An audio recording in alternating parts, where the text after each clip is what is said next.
आज जो है हम पढ़ाने वाले हैं क्लास 10 के अध्याय 1, है ना, वास्तविक संख्या के बारे में। कैसी संख्या? वास्तविक संख्या के बारे में हम पढ़ाने वाले हैं। प्रश्नावली 1, प्रश्नावली 1 वास्तविक संख्याएं, वास्तविक संख्याएं जिसे हम रियल नंबर कहते हैं। क्या कहते हैं? रियल नंबर, है ना, रियल नंबर। ठीक है, तो सबसे पहले हम जानेंगे कि संख्या जो है वो अंकों से मिलकर बनी होती है। किससे मिलकर बनी होती? अंकों से मिलकर बनी थी। और इसमें जो है वास्तविक का अर्थ होता है जो आज तक जितनी भी संख्याएं हमने देखी है वे सभी क्या है? वास्तविक संख्या है ना। आज तक हमने जितनी भी संख्या 10th तक पढ़े हैं वे सभी क्या है? वास्तविक संख्या है। ठीक है, संख्या जो है अंक से मिलकर बने होते हैं, है ना। गणित में अंक 10 हैं। कितने हैं? 10 हैं, है ना। कौन कौन?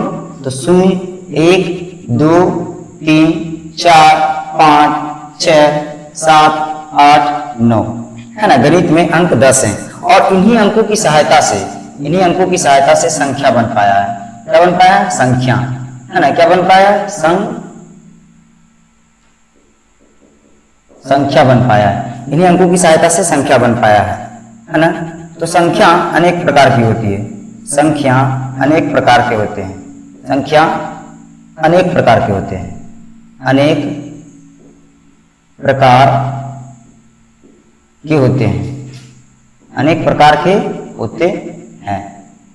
संख्या अनेक प्रकार के होते हैं। जैसे में सबसे पहले हम पढ़ेंगे प्राकृतिक संख्या के बारे में। किसके बारे में पढ़ेंगे? प्राकृतिक संख्या के बारे में। प्राकृतिक संख्या के बारे में हम पढ़ेंगे सबसे पहले, है ना। प्राकृतिक संख्या, तो प्राकृतिक संख्या किसे कहते हैं? नेचुरल नंबर, है ना। इसको इंग्लिश में हम कहते हैं नेचुरल नंबर। ठीक है, नेचुरल नंबर। तो जो भी चीजें हमें प्राकृतिक तौर पर मिला है, जैसे अगर हम देखें, है ना, तो आम जीवन में तो हमें प्राकृतिक तौर पर क्या मिला है? तो सूर्य का प्रकाश मिला है, वायु मिला है ना, जल मिला है, और क्या है? नदी मिला है, पर्वत मिला है, झरने मिले हैं। ये सब प्राकृतिक तौर पर मिले हैं। ठीक उसी प्रकार से गणित में क्या है? कुछ ऐसी संख्या है जो उनको भी मान लिया गया कि ये प्राकृतिक तौर पर मिले हैं, जो कि पहले से थे, है ना। और इन्हीं संख्या की सहायता से, है ना, पूरे गणित को पहले तो नियंत्रित किया जाता है ना, बनाया जाता है। ठीक है, तो कहता प्राकृतिक संख्या, तो हम लिख सकते हैं गिनती की सारी संख्या, है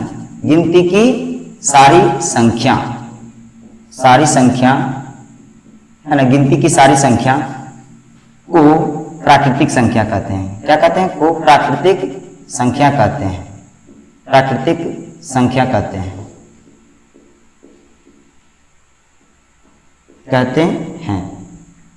ठीक है, अब प्राकृतिक संख्या को जो है हम n से बिलोंग करते हैं, n से दिखाते हैं, है ना। किससे दिखाते हैं? n से। जहां कहीं भी दिखाना होगा, है ना, इसको शॉर्ट रूप में, है ना, इसको सिंबल के रूप में तो दिखाएंगे n। क्या लिखेंगे? n लिख सकते हैं हम। n बिलोंग्स टू का अर्थ होता है ना, बिलोंग टू, तो बिलोंग टू का अर्थ होता है कि n जाति से ये सभी संख्याएं बिलोंग कर रही है, मतलब इस जाति से आ रही है।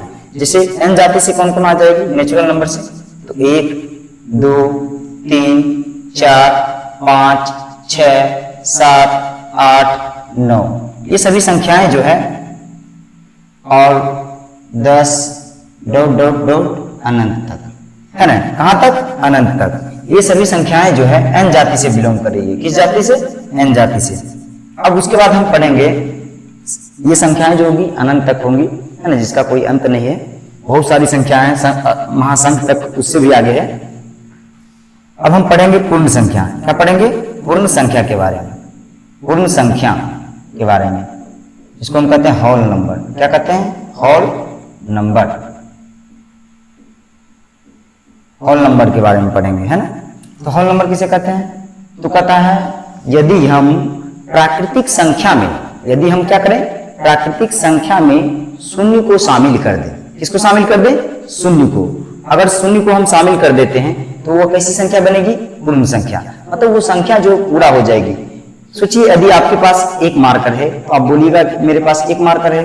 यदि आपके पास दो मार्कर है तो आप बोलिएगा कि मेरे पास दो मार्कर है। यदि आपके पास तीन मार्कर है तो बोलिएगा तीन मार्कर है, ठीक है। लेकिन यदि आपके पास मार्कर है ही नहीं और हम आपसे पूछें कि बताइए आपके पास कितने मार्कर हैं, तो आपका क्या जवाब होगा, है ना। तो आपका जवाब होगा शून्य। इसीलिए शून्य की अवधारणाएं उत्पन्न होती है और कहता शून्य सहित, शून्य सहित, शून्य सहित, है ना, शून्य सहित गिनती की सारी संख्या, शून्य सहित गिनती की सारी संख्या को पूर्ण संख्या कहते हैं, को पूर्ण संख्या कहते हैं, पूर्ण संख्या कहते हैं, पूर्ण संख्या कहते हैं, ठीक है। चलिए हम आगे देखते हैं पूर्ण संख्या को। हाँ, पूर्ण संख्या को जो है हम W से निरूपित करते हैं। किससे निरूपित करते हैं? W से, है W से। हम लिख सकते हैं W belongs to, W belongs to क्या लिख सकते हैं? 0, 1, 2, 3 डॉट डॉट डॉट डॉट कहाँ तक? अनंत तक। ये सभी जो संख्याएं हैं ये क्या कहलाएंगी? पूर्ण संख्या। ऐसी संख्या तो गिनती की संख्या और शून्य, है ना, उसके पहले शून्य आना चाहिए, है ना। शून्य से हम शुरुआत करेंगे, ठीक है। उसके बाद हम पढ़ेंगे पूर्णांक संख्या, है ना, पूर्णांक संख्या, ठीक है। पूर्णांक संख्या को हम कहते हैं इंटीजर नंबर। कैसा number? Integer number, integer number कहते हैं। क्या कहते हैं? इंटीजर नंबर कहते हैं, है ना, पूर्णांक संख्या, ठीक है। तो पूर्णांक संख्या किसे कहते हैं? तो कहता शून्य, धनात्मक तथा ऋणात्मक संख्या के समूह को हम क्या कहते हैं? पूर्णांक संख्या कहते हैं। शून्य, धनात्मक तथा ऋणात्मक संख्या के समूह को हम पूर्णांक संख्या कहते हैं, है ना। तो हम इसको लिख देंगे शून्य, शून्य, धनात्मक एवं ऋणात्मक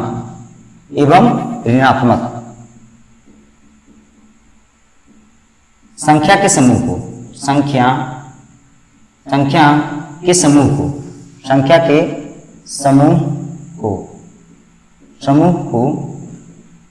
को पूर्णांक संख्या कहते हैं। क्या कहते हैं? पूर्णांक संख्या कहते हैं, पूर्णांक संख्या कहते हैं, पूर्णांक संख्या कहते हैं, ठीक है। पूर्णांक संख्या कहते हैं। अब जो है पूर्णांक संख्या को हम जेड से निरूपित करते हैं। किससे? जेड से। क्यों जेड से? फिर क्यों? तो इसका नाम तो है इंटीजर, आई से होना चाहिए, नहीं, आई से इरेशनल नंबर मतलब अपरिमेय संख्या को निरूपित करते हैं, ठीक है। इसका नाम है ग्रीक भाषा में जेड से है, ठीक है, जेलिना करके कुछ, तो इसीलिए हम इसे जेड से निरूपित करते हैं, ठीक है। जेड बिलोंग्स टू, है ना, क्या हो जाएगा? Z belongs to 0 plus minus 1 plus minus 2 plus minus 3 plus minus 4 plus minus 5 plus minus 6 dot dot कहाँ तक? अनंत तक। कहाँ तक? अनंत तक। तो इसको हम ऐसे भी लिख सकते हैं, है ना, संख्या रेखा पर भी दिखा सकते हैं, इसे 0 और इसे और बढ़े तो 1 2 3 4 5, ठीक है। अब इस और आ जाते हैं तो -1 -2 -3 -4, ठीक है।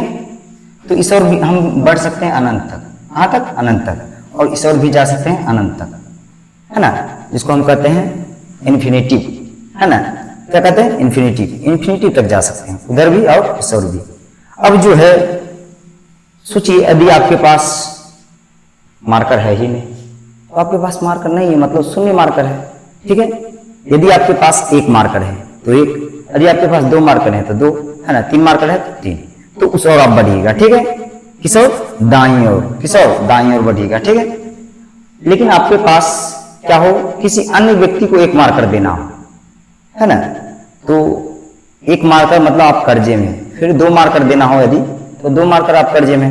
जैसे हम समझ सकते हैं इसको दूसरे उदाहरण से भी कि यदि आपके पास 1 भी रुपये नहीं है तो आप शून्य की स्थिति में हैं, तो आपके पास कोई पैसा नहीं है, ठीक है। और आपके पास पैसा है, अपना पैसा है, निजी पैसा है, ठीक, आपके द्वारा कमाया गया पैसा है, आपकी मेहनत का पैसा है, ठीक है, तो वो क्या लगेगा, निजी धन मतलब संपत्ति, ठीक है।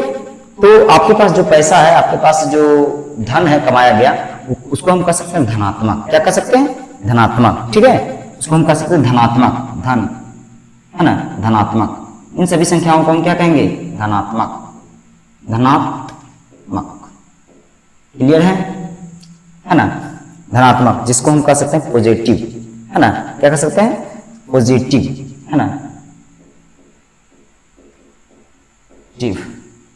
पॉजिटिव, है कि नहीं, ठीक है, पॉजिटिव। अब इसको हम शून्य कह सकते हैं, 0, है ना, शून्य या फिर 0 कह सकते हैं, 0, है ना। और सोचिए यदि आपके पास, है ना, किसी अन्य व्यक्ति को देने के लिए कर्ज है, मतलब आप ऋण में, आपने कभी किसी अन्य व्यक्ति से कर्जा लिया था, ऋण लिया था, तो उनको लौटाना है, 1 रुपये लौटाना है, या तो 2 रुपये लौटाना है, या तो कुछ भी रुपये लौटाना है, कुछ रुपये लौटाना है, ठीक। तो आप क्या है, ऋण में, मतलब ऋणात्मक, है ना, क्या होगा, ऋणात्मक। ऐसी संख्या को हम क्या कहेंगे, ऋणात्मक, है ना, ऋणात्मक,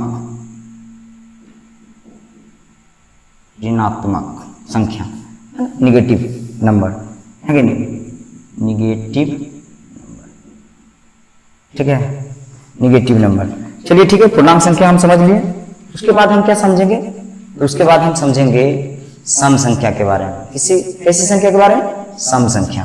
तो सम संख्या किसे कहते हैं, तो कहता है सम संख्या, इसको हम इंग्लिश में कहते हैं इवेन नंबर। कौन सा number, even number, even number, even number, है ना, क्लियर है, इवेन नंबर क्या कहते हैं, इवेन नंबर, है ना,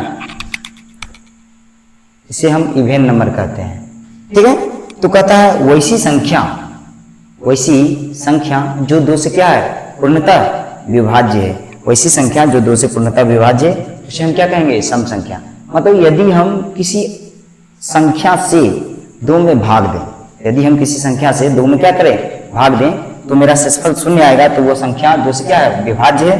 और जो संख्या 2 से विभाज्य है वो संख्या कैसी संख्या होगी, तो सम संख्या। कैसी संख्या होगी, सम संख्या। तो हम लिख सकते हैं वैसी संख्या, है ना, क्या लिख सकते हैं, वैसी संख्या जो 2 से पूर्णतः विभाज्य हो, विभाज्य हो, उसे सम संख्या कहते हैं। उसे क्या कहते हैं, सम संख्या, ओड नंबर। कैसा नंबर, ओड नंबर, सम संख्या कहते हैं, ठीक है, बात क्लियर है। तो सम संख्या धनात्मक और ऋणात्मक दोनों हो सकती है, ऐसा बात नहीं है ना, ठीक है। तो सम संख्या हम ऐसे लिख सकते हैं, 0, हम इसको लिखेंगे E बिलोंग्स टू 0 ± 2, है ना, ±4 ±6, है ना। जो ऋणात्मक संख्याएं वो भी सम कहलाएगी, कब, जब वह 2 से पूर्णतः विभाज्य होगी तब, है ना। और शून्य भी एक सम संख्या है। सुनिए एक बार, शून्य जो है एक सम संख्या है। यदि हम 2 से भाग दें शून्य में, तो वो क्या है, पूर्णतः विभाजित होगी, इसलिए 2 क्या है, सम संख्या है। हाँ, लेकिन ये एक सैद्धांतिक रूप से सिर्फ, है ना, ये सिद्धांत का पालन कर रही है, इसलिए इसे हम सम संख्या कह सकते हैं, लेकिन इसका व्यवहारिक रूप से इस्तेमाल हम नहीं कर सकते हैं। जैसे कह देगा कि 5 सम संख्याओं का औसत निकाले, तो इसमें शून्य को शामिल नहीं करना है, बिल्कुल भी नहीं करना है, नहीं तो क्या हो जाएगा, गलत हो जाएगा। सिर्फ शून्य जो है सम संख्या है, लेकिन कैसे है, सैद्धांतिक रूप से, सिद्धांत से है, लेकिन इसका व्यवहार रूप से, व्यवहारिक मतलब हुआ कि हम इस्तेमाल जो करते हैं उसको कहते हैं व्यवहारिक रूप, है ना। सैद्धांतिक मतलब नियम कानून, जैसे स्कूल में भी कई नियम कानून होते हैं, लेकिन नियम कानून होते हुए भी उनका पालन नहीं हो पाता। ठीक, जीरो सम संख्या है लेकिन उसका पालन नहीं हो पा रहा है। ठीक, यहाँ पर तो जीरो क्यों सम संख्या है? तो जैसे हम 2 से भाग देंगे, 2 से भाग देंगे शून्य में, तो कितना बार में लगेगा? 0 बार में, है ना, कट गया। तो क्या है कि जीरो क्या है? सम संख्या है, याद रखिएगा। ठीक है, अब हम पढ़ेंगे विषम संख्या के बारे में। इसके बारे में पढ़ेंगे, विषम संख्या के बारे में पढ़ेंगे, है ना। विषम संख्या, विषम संख्या, तो विषम संख्या पढ़ने के लिए हमको इसे मिटाना होगा, है ना। पहले हम मिटा लेते हैं इसको। ठीक है,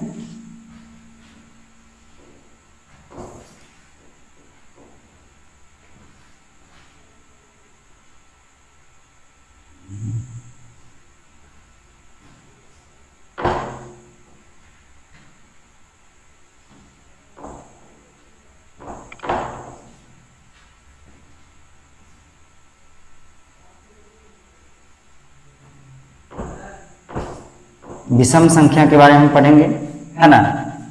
ठीक है, विषम संख्या पता, विषम संख्या ओड नंबर, कैसा number? Odd number, odd number, कैसा नंबर? Odd number.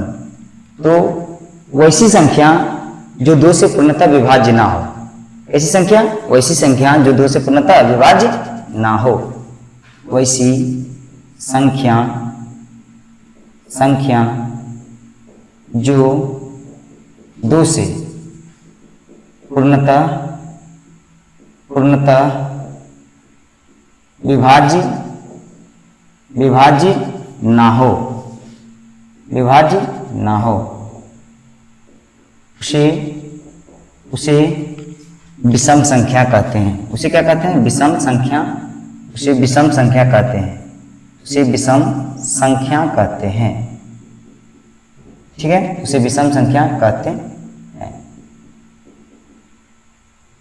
तो यदि हम 2 से भाग देते हैं तो मेरा शेषफल 0 नहीं आता, तो समझिए कि वो संख्या 2 से पूर्णतः विभाजित नहीं है। अतः हम कह सकते हैं कि वैसी संख्या क्या है? विषम संख्या है। जैसे हम कह सकते हैं एग्जाम्पल के तौर पर O बिलोंग्स टू, है ना, 1, 3, 5, 7, है ना। ये सभी संख्या क्या है? 2 से पूर्णतः विभाजित नहीं होंगी, है ना। जैसे हम भागा दें 2 से 3 में, कितना बार में लगेगा? 1 बार में, है ना। कितना आएगा शेषफल? 1। मतलब शेषफल आना चाहिए 0, तो क्या होगा? पूर्णतः विभाज्य, नहीं तो पूर्णतः विभाज्य नहीं होगा, मतलब अविभाज्य है। तो जो संख्या पूरा पूरी नहीं कट रहा है उसे हम क्या कहेंगे? उसे हम विषम संख्या कहेंगे। किससे नहीं कट रहा है? किससे विभाज्य नहीं हो रहा? तो 2 से नहीं हो रहा है। ठीक है, क्लियर है। वैसी संख्या जो 2 से पूर्णतः विभाज्य ना हो, विभाज्य ना हो, उसे विषम संख्या कहते हैं। क्या कहते हैं? विषम संख्या कहते हैं। 1 मिनट, हम आते हैं तुरंत, है ना। चला गया रे?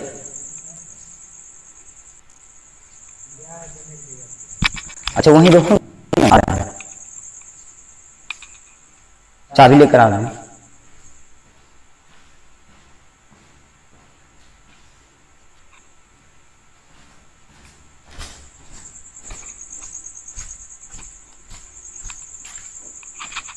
लो चाबी पकड़ो, अंदर में आराम से आना, ठीक नहीं? अभी एकदम लाइव है।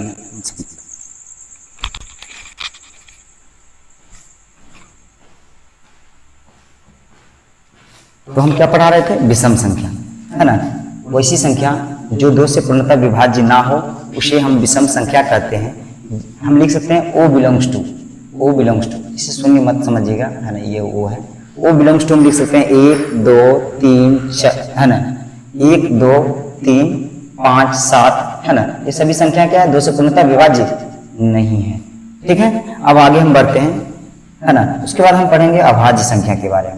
इसी संख्या के बारे में? अभाज्य संख्या के बारे में, है ना। अभाज्य संख्या के बारे में, अभाज्य संख्या के बारे में। ठीक है, अभाज्य संख्या को हम कहते हैं प्राइम नंबर। क्या कहते हैं? Prime number, prime number. ठीक है, प्राइम नंबर कहते हैं। तो कहता प्राइम नंबर किसे कहते हैं? तो वैसी संख्या जो 1 से विभाज्य हो और स्वयं से विभाज्य हो। हालांकि पूरा दुनिया में जो है सभी संख्या एक से विभाज्य और स्वयं से विभाज्य है। तो कहता है वैसी संख्या जो एक से विभाज्य हो और स्वयं से विभाज्य हो और इसके अलावा किसी अन्य संख्या से विभाज्य ना हो, है ना, उसे हम क्या कहते हैं, उसे हम कहते हैं अभाज्य संख्या। मतलब जो एक से कटे, स्वयं से कटे और अन्य संख्या से ना कटे, है ना, वैसी संख्या को हम कहते हैं अभाज्य संख्या, है ना। वैसी संख्या को हम क्या कहते हैं, अभाज्य संख्या। मतलब किसी से ना कटे, ऐसा नहीं कि 2 से ना कटे, 3 से ना कटे, मतलब किसी से ना कटे, है ना, एक और स्वयं को छोड़कर अन्य संख्या से कटे ही नहीं, उसे हम कहते हैं अभाज्य संख्या। तो हम लिख सकते हैं, क्या लिख सकते हैं, वैसी संख्या, वैसी संख्या, ठीक, जो एक एवं स्वयं को छोड़कर, स्वयं को छोड़कर, है ना, स्वयं को छोड़कर किसी अन्य संख्या, किसी अन्य संख्या, किसी अन्य संख्या से विभाजित, से विभाजित, से विभाज्य ना हो, से विभाज्य ना हो, उसे उसे उसे क्या कहते हैं, अभाज्य संख्या कहते हैं। उसे हम अभाज्य संख्या कहते हैं, अभाज्य संख्या कहते हैं, अभाज्य संख्या कहते हैं। क्लियर है? अभाज्य संख्या, है ना, इसको हम कहते हैं प्राइम नंबर, है ना। कैसा नंबर, प्राइम नंबर, ठीक है।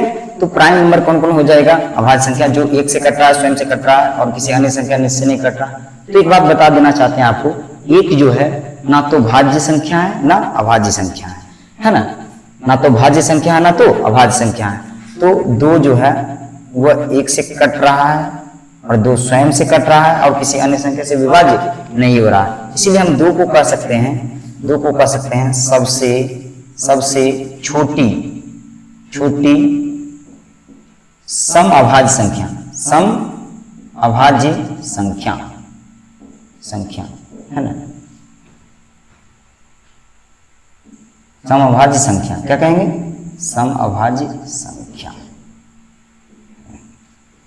सबसे छोटी सम अभाज्य संख्या है, ठीक। कौन, 2। देखिए इसके नाम से ही पता चल रहा, अभाज्य मतलब भाज्य मतलब कटना, अभाज्य मतलब नहीं कटना। तो दुनिया में जो है एक और स्वयं से कटने वाला तो सब संख्या है, सब जो है ना, जितना भी संख्या है सब एक से कटेगा, स्वयं से कटेगा, एक से कटेगा, स्वयं से कटेगा। लेकिन ये क्या है, किसी अन्य से नहीं कट रहा, तो नहीं कट रहा मतलब क्या है, भाज्य है, मतलब किसी से विभाजित नहीं है, ठीक है। इसके नाम से ही पता चलता है। तो आगे हम देखते हैं, उसके बाद हम पढ़ेंगे भाज्य संख्या के बारे में, है ना, किसके बारे में, भाज्य संख्या। तो भाज्य संख्या किसे कहते हैं, तो हो जाएगा composite number, composite number. Clear है, कंपोजिट नंबर, है ना, कंपोजिट नंबर। कंपोजिट नंबर किसे कहते हैं, तो देखते हैं। तो कहता है वैसी संख्या जो एक से कटे, मतलब एक से विभाज्य हो, स्वयं से विभाज्य हो। हालांकि दुनिया में जितनी भी संख्या जो सब एक से कटता है और स्वयं से कटता है, लेकिन ये संख्या जो अन्य संख्या से कटेगा, देखिए इन दोनों में सिमिलर क्या है कि जो भी संख्या हम ले लेंगे क्या है, एक से कटेगा और स्वयं से कटेगा। तो सब तो कट रहा है, लेकिन ये जो भाज्य संख्या है वो किसी अन्य से कट रहा है, मतलब भाज्य मतलब विभाजित है, भाज्य मतलब विभाजित है, इसलिए इसका नाम रखे विभाज्य संख्या, है ना, मतलब भाज्य संख्या, है कि नहीं, कंपोजिट नंबर। तो हम लिख सकते हैं वैसी संख्या जो एक स्वयं तथा अन्य मतलब दूसरा, है ना, अन्य मतलब दूसरा, जो एक से कटे, स्वयं से कटे तथा अन्य से कटे। जो वैसी संख्या जो एक, स्वयं तथा अन्य संख्या से विभाज्य हो, से क्या हो, विभाज्य हो, है ना, विभाज्य हो,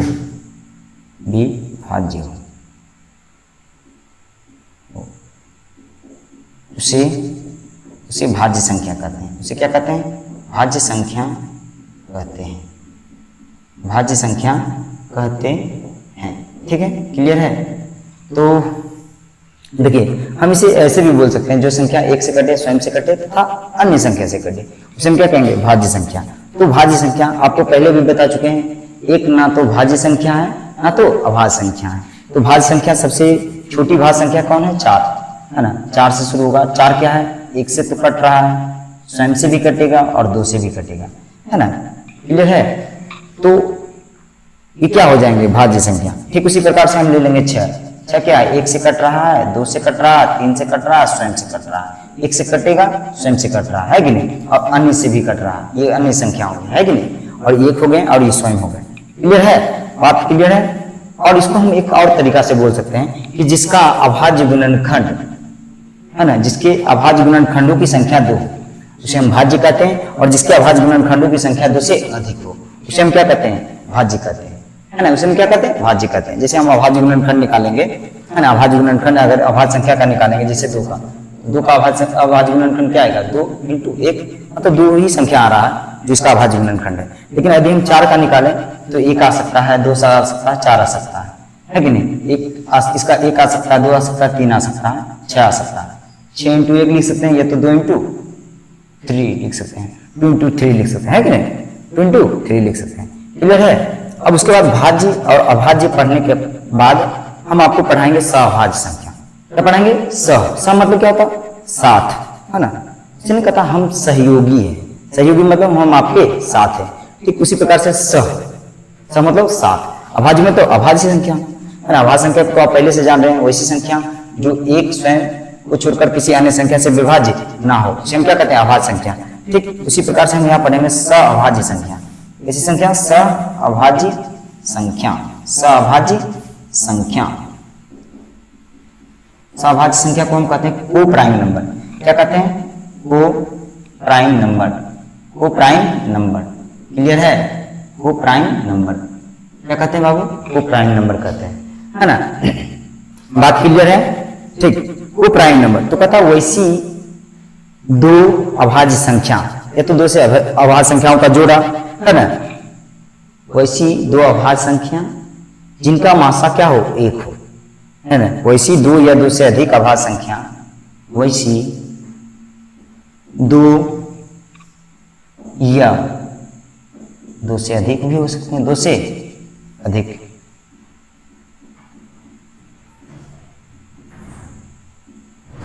अभाज्य संख्या,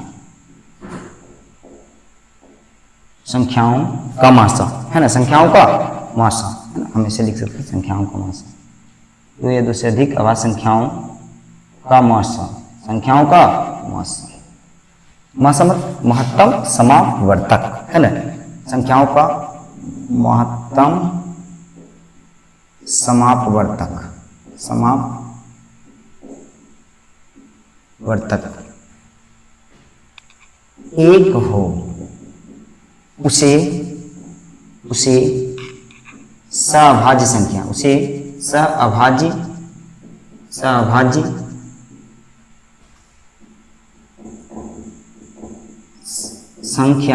कहते हैं, सहअभाज्य संख्या कहते हैं।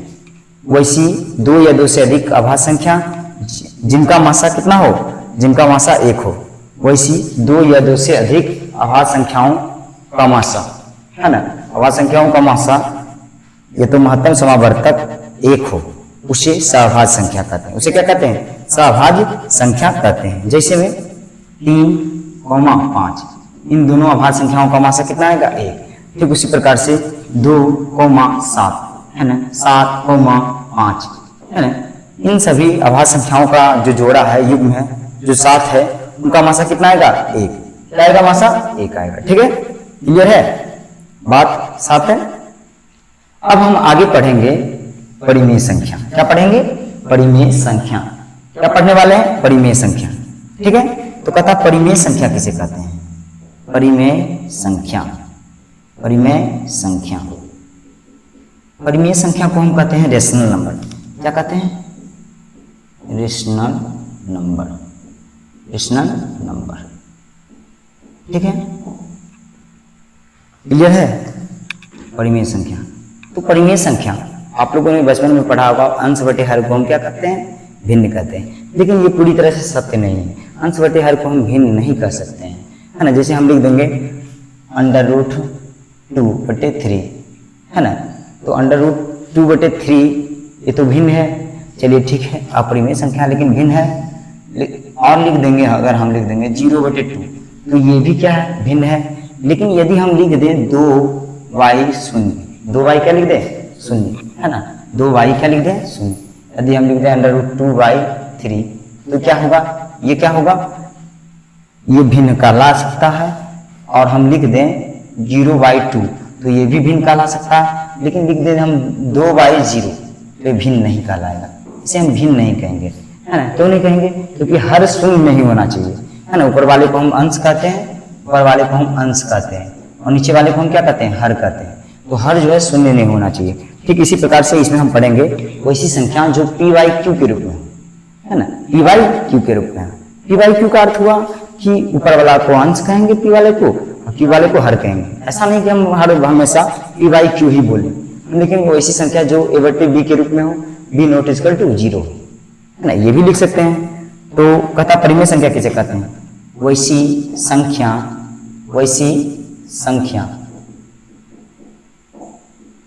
जो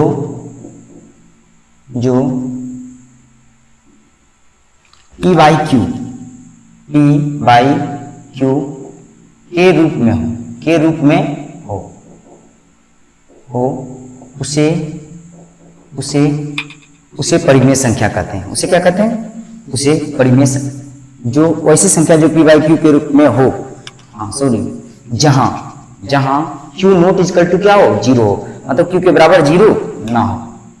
जहां q ≠ है ना, q ≠ 0 हो, उसे परिमेय संख्या कहते हैं। उसे क्या कहते हैं, परिमेय संख्या कहते हैं, परिमेय संख्या कहते हैं। क्लियर है, परिमेय संख्या कहते हैं। परिमेय संख्या को हम q से निरूपित करते हैं। किससे निरूपित करते हैं, q से, है ना। हम लिख सकते हैं q बिलोंग्स टू, है ना, परिमेय संख्या जो p/q के रूप में हो। जैसे 2/3, है ना, 2 के नीचे कुछ नहीं तो 1 लिख सकते हैं, है ना, तो ये भी परिमेय है। जैसे हम लिख सकते हैं 0/2, ये भी परिमेय है ना।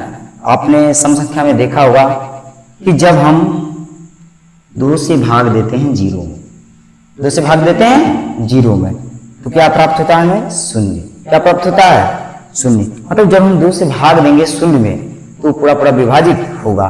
ठीक उसी प्रकार से हम देंगे 3 से भाग देंगे शून्य में तो वो भी विभाजित होगा। जैसे हम दे दें भाग 0, 3 से भाग दे दें 0 में तो कितना बार में लगेगा, 0 बार में, कट गया ना। तो 0 जो संख्या है वो सबसे विभाज्य होगा, 4 हो, 5 हो, 6 हो, 7 हो, 8 हो, सबसे टोटल संख्या से, है कि नहीं।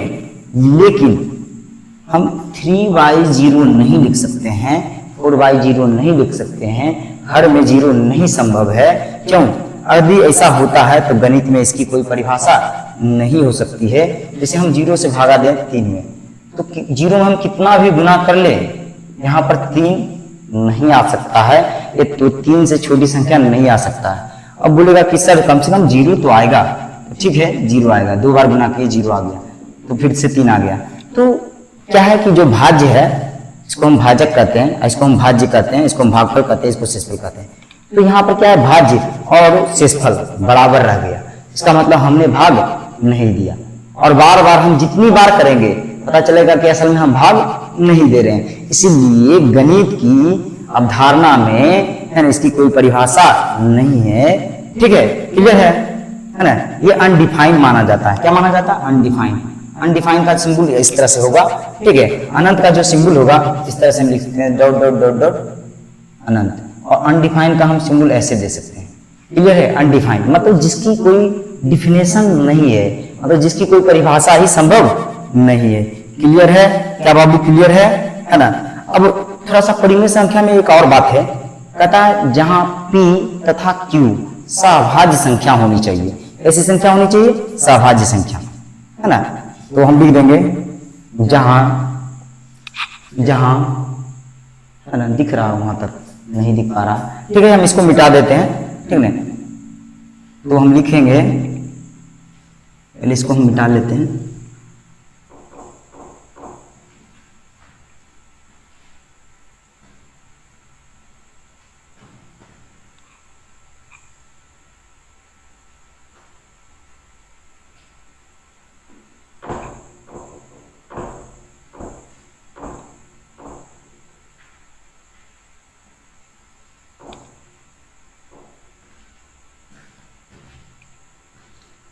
लिखेंगे, क्या लिखेंगे कि जहां, है ना, जहां P तथा Q, P तथा Q सअभाज्य संख्या हो। कैसी संख्या हो? सअभाज्य संख्या हो, सअभाज्य संख्या हो। ठीक है, क्लियर है? सअभाज्य संख्या हो। ठीक है, क्यों सअभाज्य संख्या होना जरूरी क्यों है? जैसे हम लेते हैं 4/6, है ना, 4/6, तो ये क्या है? एक परिमेय संख्या है जो कि P बराबर 4 है और Q बराबर क्या है? 6 है। क्लियर है? ठीक है, Q नॉट इक्वल टू 0 है, Q के इक्वल टू कौन है? 6 है। ठीक है, बात क्लियर है? लेकिन ये सअभाज्य संख्या कैसे संभव है? ये तो सर भाज्य संख्या है और ये भी भाज्य संख्या है, तो सहभाज्य कैसे हो गया? है ना, सहभाज्य संख्या कहते हैं 2 या 2 से अधिक अभाज्य संख्याओं का जोड़ा जिसका मासा 1 हो, लेकिन ये तो भाज्य आ रहा है। तो इसको हम पहले संक्षिप्त रूप में करेंगे। कैसे करेंगे? संक्षिप्त रूप में, मतलब इसको इतनी बार विभाज्य करेंगे, काटेंगे, है ना, जैसे कि छोटा रूप हो जाए, उसके बाद इसको विभाजित नहीं किया जा सके। क्लियर है? तो हम 4/6 को विभाज्य करेंगे, ठीक है, एक दूसरे से। तो 2 दूना 4, 2 तिया 6, तो हमें क्या प्राप्त हुआ? 2/3। और 2 और 3 का अगर हम जोड़ा लें तो इसका मासा क्या है? इसका मासा कितना आएगा? महत्तम समावर्तक 1 आएगा। कितना आएगा? 1। ठीक है, इसीलिए कहा गया जहां P तथा Q क्या हो? सअभाज्य संख्या हो, है ना, वैसी संख्या जो P/Q के रूप में हो। किसके रूप में हो? P/Q के रूप में हो, के रूप में हो, के रूप में हो। ठीक है, ये बात तो सही है। क्लियर है? के रूप में हो, जहां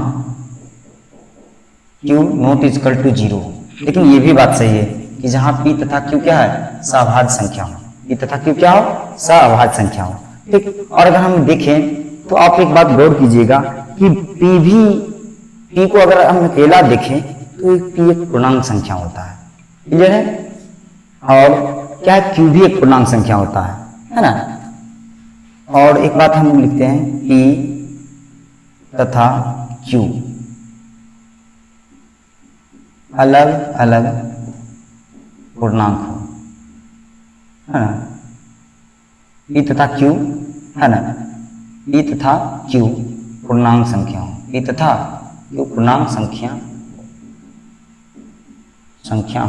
ठीक है, पूर्णांक का अर्थ होता है पूर्ण अंक, जो टूटा हुआ अंक नहीं है। जैसे √3, √2, जैसे √2 का मान हो जाएगा 1.1428 डॉट डॉट, है ना, तो क्या टूटा हुआ है? दशमलव में है ना। 1 रुपये कुछ पैसे हैं, है ना, तो क्या टूटा हुआ टुकड़ा है ना। आपसे हम पूछेंगे 1 रुपये 14 पैसा लाओ, तो क्या है? ला पाएगा? नहीं, है ना।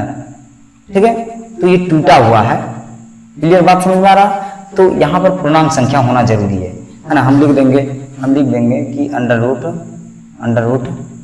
है ना, √2/3, √3/2, तो क्या एक परिमेय संख्या है? हाँ, भिन्न है लेकिन परिमेय संख्या नहीं है। इसीलिए P अलग पूर्णांक हुआ और Q अलग पूर्णांक हुआ। मतलब अलग का अर्थ हुआ कि इसको स्पेशल से देखेंगे, है ना, तो ये आपको पूर्णांक संख्या नजर आएगा, ये भी पूर्णांक संख्या नजर आएगा, और दोनों को देखेंगे तो ये परिमेय लगेगा। ठीक है, क्लियर है? तो कहता P तथा Q पूर्णांक संख्या हो, है ना। P तथा Q क्या हो? पूर्णांक संख्या हो। और जितनी भी पूर्णांक संख्या है, चाहे 0 हो, चाहे 1 हो, चाहे 2 हो, चाहे 3 हो, चाहे 4 हो, है ना, -1 हो, -2 हो, -3 हो। ठीक, ये सभी जो संख्याएं हैं, ये सभी संख्याएं क्या कहलाएंगी? ये सभी संख्याएं कहलाएगी पूर्णांक संख्या। और इसे हम परिमेय संख्या भी कह सकते हैं। जैसे हम नीचे लिख देंगे, क्या लिख देंगे? 1। देखिए यहाँ पर जो है ना 0, P बराबर 0 है, लेकिन Q बराबर 0 नहीं है। इसलिए जितनी भी पूर्णांक संख्या है ना, जितनी भी पूर्णांक संख्या है ना, सभी पूर्णांक संख्या, सभी पूर्णांक संख्या, सभी पूर्णांक संख्या को परिमेय संख्या कह सकते हैं।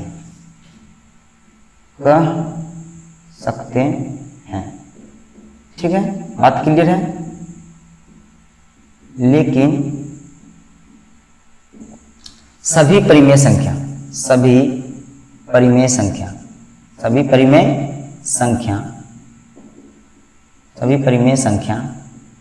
को है ना पूर्णांक संख्या नहीं कह सकते हैं, पूर्णांक संख्या नहीं कह सकते हैं, पूर्णांक संख्या नहीं कह सकते हैं, कह सकते हैं। ठीक है, जैसे ये पूर्णांक संख्या है तो इसे हम लिख दिए 1 1 1। ठीक है, तो p बाई क्यू सब है, ये सब कहलाएगा परिमेय संख्या। ठीक है, लेकिन सभी परिमेय संख्या को हम पूर्णांक संख्या नहीं कहेंगे। जैसे हम लिख देंगे 2/3, तो 2/3 पूर्णांक संख्या नहीं कहलाएगी, ना धनात्मक ना ऋणात्मक, क्या है भिन्नात्मक है, क्या है भिन्नात्मक है। तो ये परिमेय तो है लेकिन पूर्णांक संख्या नहीं, इसलिए जितने भी पूर्णांक संख्या है सभी परिमेय संख्या कहलाएंगे। हाँ, और जितने परिमेय संख्या हैं सभी पूर्णांक संख्या नहीं कहलाएंगे। कुछ परिमेय संख्या है जैसे 2 है ना, तो 2 परिमेय संख्या है, ठीक है, लेकिन ये पूर्णांक भी कहलाएगी। ठीक है, तो कुछ ऐसे हैं, सब नहीं है ना। ठीक है, तो ये हम पढ़ लिए परिमेय संख्या के बारे में। अब हम पढ़ेंगे अपरिमेय संख्या के बारे में। किसके बारे में पढ़ेंगे? अपरिमेय संख्या, है ना। कैसी संख्या के बारे में? अपरिमेय संख्या के बारे में पढ़ेंगे। ठीक है, तो अपरिमेय संख्या किसे कहते हैं? कहता है अपरिमेय संख्या, अपरिमेय संख्या। ठीक है, अपरिमेय संख्या। अपरिमेय संख्या को हम कहते हैं इरेशनल नंबर। क्या कहते हैं? इरेशनल नंबर, इरेशनल नंबर कहते हैं, है ना। क्या कहते हैं? Irrational number. ठीक है, इरेशनल नंबर कहता है अपरिमेय संख्या। तो वैसी संख्या जिसे p/q के रूप में नहीं लिखा जा सकता है ना। क्या कहेंगे? वैसी संख्या, है ना, वैसी संख्या जिसे p/q के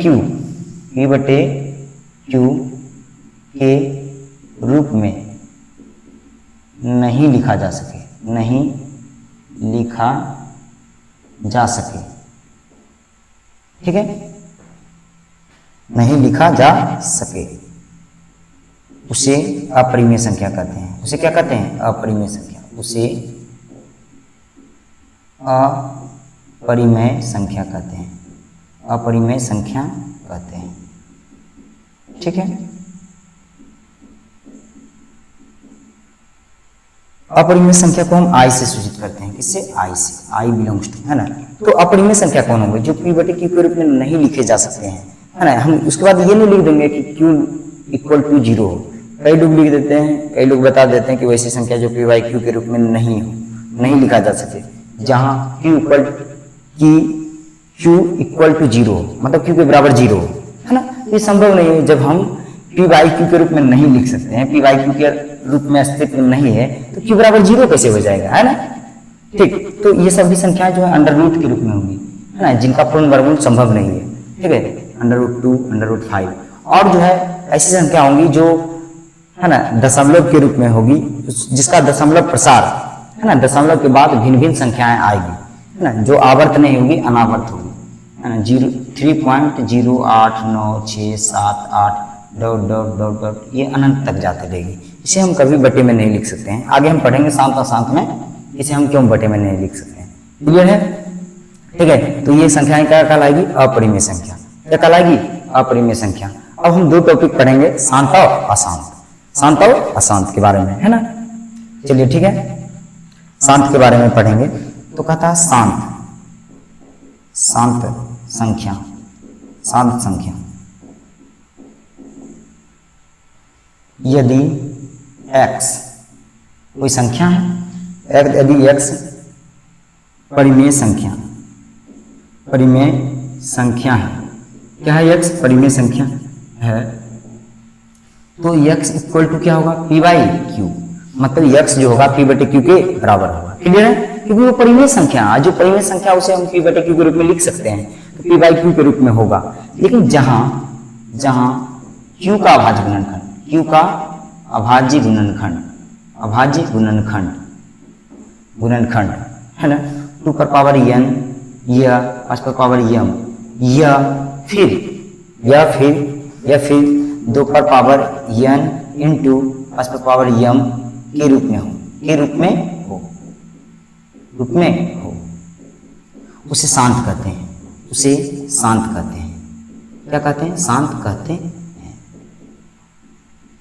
सर शांत का मतलब क्या होता है ये बताइए, है ना, शांत का मतलब ही नहीं समझ में आ रहा। तो देखो शांत का मतलब होता है कि यदि जो संख्या p बाई q के रूप में हो, ठीक, क्लियर है ना, जो संख्या p बाई q के रूप में हो, जैसे मान लो 17/8 है, ठीक है, तो यदि हम q से भाग दे p में, तो ये क्या है, इसका दशमलव प्रसार कुछ अंक जाने के बाद रुक जाए, तो इसे हम कहेंगे शांत। यदि नहीं रुका तो अशांत। तो क्या सर हम बार बार भाग दे करके देखेंगे? नहीं, है ना, क्या करेंगे, उसका अभाज्य गुणनखंड, जैसे हम इसका अभाज्य गुणनखंड करेंगे तो 17 बटे क्या हो जाएगा, 2 इंटू 2 है ना, 2 दूना 4, 4 दूना 8। क्लियर है? इसका अभाज्य गुणनखंड किसके रूप में आया, तो 17 बटे 2 पर पावर 3 के रूप में आया, 1 2 3। तो जितनी बार होता है गुना में उसको हम अपने पावर के रूप में लिख सकते हैं, घात के रूप में।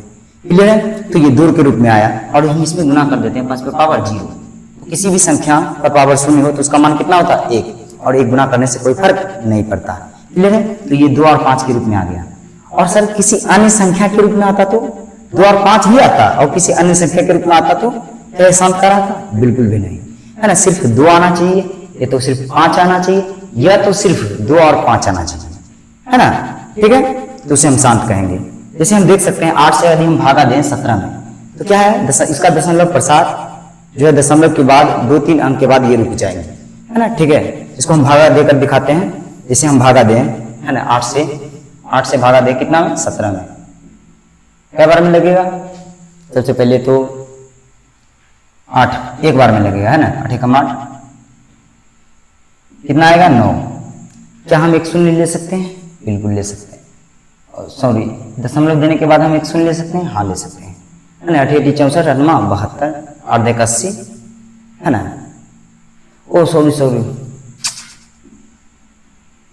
यदि हम 8 से भाग दें 17 में तो 8 दूना 16, है ना, मिस्टेक हो गया था, ठीक है। तो अब क्या है, एक आया शेषफल, तो क्या हम दशमलव दे सकते हैं? दशमलव दे दिए, तो हम शून्य ले सकते हैं, हाँ ले सकते हैं। 8 एकम 8 एक बार में लगेगा, कितना आएगा, 2। फिर दशमलव देने के बाद हम एक और शून्य ले सकते हैं, हाँ ले सकते हैं, क्या बार में लगेगा, 8 दूना 16, 8 दूना 16, ठीक है, कितना बचेगा, 4, है ना। फिर एक दशमलव देने के बाद हम 1 शून्य फिर से ले सकते हैं, मतलब दशमलव देने के बाद हम हर एक बार 1 शून्य ले सकते हैं, ये संभव है, ठीक है। दशमलव के भाग का नियम कहता है। क्लियर है? 8 बजे 40, ये क्या हुआ, दशमलव प्रसार के बाद कुछ संख्या के बाद ये पूर्णतः विभाजित हो गया, मतलब इसके दशमलव प्रसार रुक गए, प्रसार मतलब विस्तार, है ना, ठीक है। क्लियर है? सही है ना, ठीक है। चलिए, तो ये क्या है, संख्या शांत है, मतलब ये शांत है, बेचारा कहीं न कहीं जाके शांति रूप में आ गया, है ना, भयंकर रूप लिया था, है ना, लड़ने के लिए तैयार हुआ था, है ना, लेकिन शांत हो गया, है ना, इसके पास समझदारी था।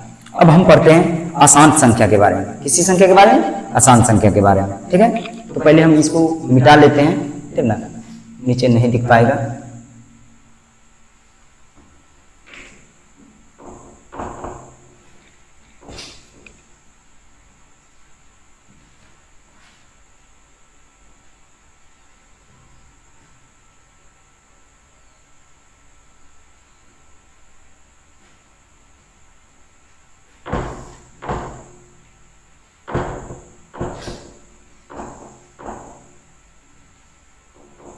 तो कहता अशांत किसे कहते हैं? तो मान लेते हैं यदि संख्या x, कैसी संख्या, x संख्या मान लिया गया, कंसीडर कर लिया गया, ठीक है। यदि संख्या x है ना, परिमेय संख्या है, क्या है बाबू, परिमेय संख्या है,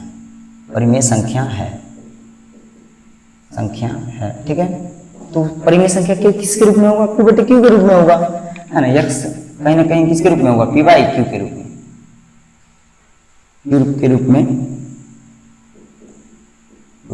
होगा। लेकिन जहां क्यू का अभाज्य गुणनखंड, किसका अभाज्य गुणनखंड, क्यू का अभाज्य गुणनखंड है ना, क्यू का अभाज्य गुणनखंड, ठीक है, क्यू का अभाज्य गुणनखंड है ना, 2 पर पावर यम य फिर 5 पर पावर यन है ना, यन या फिर 2 पर पावर यन इंटू 5 पर पावर यम है ना, नहीं हो तो x संख्या अशांत होंगे, क्लियर है। और ऐसा हो कि 2 और 5 के रूप में तो हो और अन्य संख्या भी उसमें शामिल हो तो भी अशांत कहलाएगा, है ना। शांत का क्या है शर्त कि 2 और सिर्फ 5 के रूप में होना चाहिए, या तो 2 के रूप में होगा तो उसमें हम 5 गुने 0, 5 पर पावर 0 लिख देंगे, क्लियर है। और 5 के रूप में होगा उसमें लिख देंगे गुना, है ना, 2 पर पावर 0, ठीक है।